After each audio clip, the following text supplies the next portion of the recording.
আসসালামু আলাইকুম। ডেলি প্রবাসী নিউজে আপনাকে স্বাগতম। সুপ্রিয় দর্শক, দেশ এবং প্রবাস যে যেখান থেকে যুক্ত হয়েছেন আপনাদের সবাইকে জানাচ্ছি আন্তরিক শুভেচ্ছা।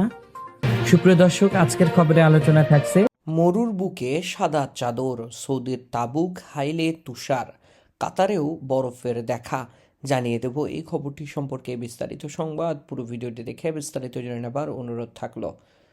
মরুতে সৌদি আরবে হঠাৎ তুষারপাত হয়েছে। তাবুক হাইলস সহ উত্তরাঞ্চলের কয়েকটি পাহাড়ি এলাকায় সাদা বরফ ঢেকে গেছে।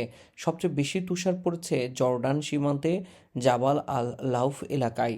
এই দৃশ্য দেখে খুব খুশি স্থানীয় মানুষ। অনেকেই পরিবার ও বন্ধুদের নিয়ে তুষার দেখতে গেছেন। সামাজিক যোগাযোগ মাধ্যমে বরফের ছবি ও ভিডিও ছড়িয়ে পড়েছে। অনেকেই অবাক হয়েছেন, কেউ কেউ ভেবেছিলেন এগুলো কৃত্রিমভাবে বানানো। তবে সৌদির জাতীয় আবহাওয়া দপ্তর জানিয়েছে ঘটনা সত্য। উঁচু এলাকায় তাপমাত্রা 0 ডিগ্রির নিচে নেমে যাওয়া তুষারপাত হয়েছে। সঙ্গে শিলাবৃষ্টি ও ঝড়ো হাওয়া আশঙ্কাও রয়েছে। তুষারপাতের কারণে রাস্তা পিচ্ছিল হয়ে গেছে, তাই দুর্ঘটনা এড়াতে চালক ও ভ্রমণকারীদের সতর্ক থাকতে বলা হয়েছে কর্তৃপক্ষ। তুষারপাতের এলাকাগুলোতে নিরাপত্তা ব্যবস্থা জোরদার করা হয়েছে। বিশেষজ্ঞরা বলছেন, শীতে সৌদি আরবের উত্তরাঞ্চলে মাঝে মাঝে তুষারপাত হয়। একই সময়ে কাতারের কয়েকটি এলাকাতেও তুষারপাতের খবর পাওয়া গেছে। এতক্ষণ আমাদের সঙ্গে থাকার জন্য অসংখ্য ধন্যবাদ। পরবর্তী সংবাদ দেখার আমন্ত্রণ জানিয়ে শেষ করছি এখনকার সংবাদ।